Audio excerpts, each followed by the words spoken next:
Today we will start our 8th lesson, that is the metallurgy. In this lesson, the first 2 points, that is the physical properties of metals and physical properties of non-metals, these are deleted from the syllabus. So we will study chemical properties of metals, reactivity series of metals, chemical properties of non-metals, and ionic compounds and metallurgy various concepts in this chapter. The substances around us are in the form of some or other elements or their compounds. In the beginning, elements were classified in accordance with their chemical and physical properties into metals, non-metals and metalloids, and these are continued up to date. Physical properties of metal and non-metals, it is deleted from the syllabus, so we directly take the point chemical properties of the metals. Metals are reactive and they lose electrons easily and become positively charged ions. Metals are more reactive than non-metals, and they because they lose the electrons, and due to loss of electrons they become positive charged ions. So metals are also called as the electropositive elements. Now we have to study the reactions of metals. For this they have given us one experiment. See diagram number 8.1, that is combustion of metal. For this we have to use the apparatus, that is a pair of tongues or spatula, knife, burner, etc. And in chemicals there are six elements. No, there are 7 elements, but out of these copper, magnesium and sodium, these are deleted from the syllabus. So we have to study only aluminium, iron, lead and zinc. For this we have to take each of the above metal at the top of the flame and flame of the burner with the help of pair of tongs or spatula, and observe which metal catches fire readily. We have to observe.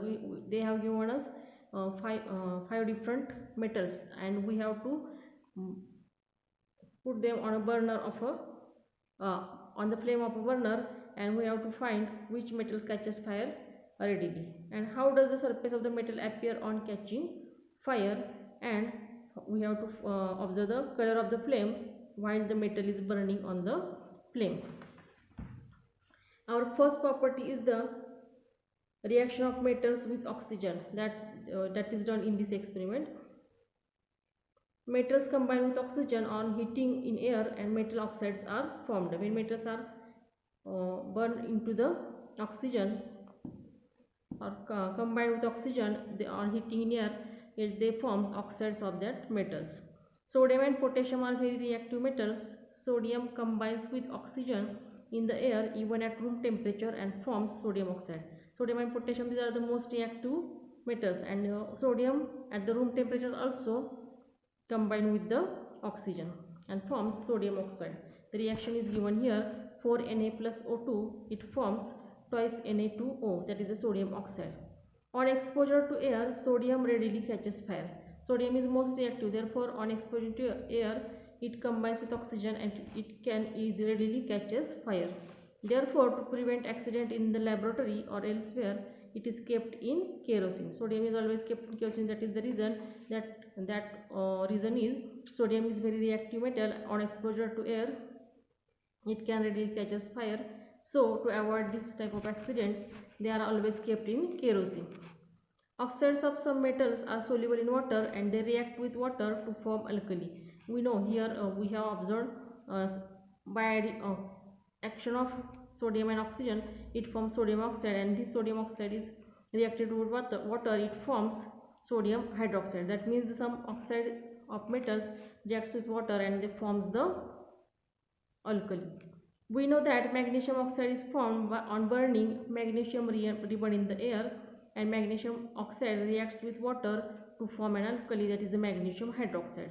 The reaction is also given here. Twice Mg plus O2, it forms twice MgO, that is the magnesium oxide, and the magnesium oxide when reacted with water, it forms magnesium hydroxide, that is MgO plus H2O, it forms MgOH2. This is the first reaction, that is the reaction of metal with oxygen. When metals react with oxygen, it forms its oxides, and when these oxides reacted with water, it forms its hydroxides. Then we have to see the next reaction, that is the reaction of metals with water. For this we have to do some experiment. The apparatus are as shown in the diagram 8.2. Apparatus are beakers and chemicals are samples of various metals and water. What we have to do, see, drop a piece of each of the metal in separate beakers filled with cold water. Which metal reacts with water? The beakers are filled with the cold water. In each beaker we have to drop different metal and we have to find which metal reacts with water, which metal floats on water and why, and prepare a table of reference of this experiment. We know that sodium and potassium are more reactive metals and they react rapidly and vigorously with water and liberates hydrogen gas. That means when metals react with water, it liberates hydrogen gas. The reactions are given here, but these two reactions are deleted from the syllabus. On the other hand, calcium reacts with water slowly and less vigorously. Calcium reacts with water, but the rate of reaction is slow and less vigorous. The hydrogen gas released in this reaction collects on the surface of the metal in the form of bubbles and the metal floats on water. The rate of reaction is slow, therefore the bubbles formed of hydrogen gas they collect on the surface of the metal and therefore the metal's surface becomes lightweight and therefore it floats on the water. The reaction is given here, 2Ca plus 2H2O, it forms 2CaOH2 plus H2.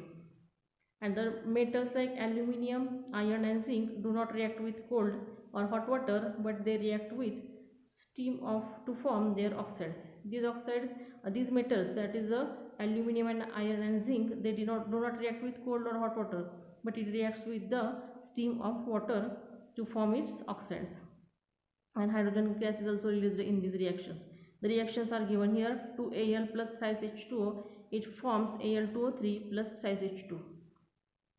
Then 3Fe plus 4H2O, it forms Fe3O4 plus 4H2, and Zn plus H2O, it forms ZnO plus H2. That means the some metals reacts with cold water, some metals react with hot water, and some metals reacts with steam of the water. This is the reaction of metals with water.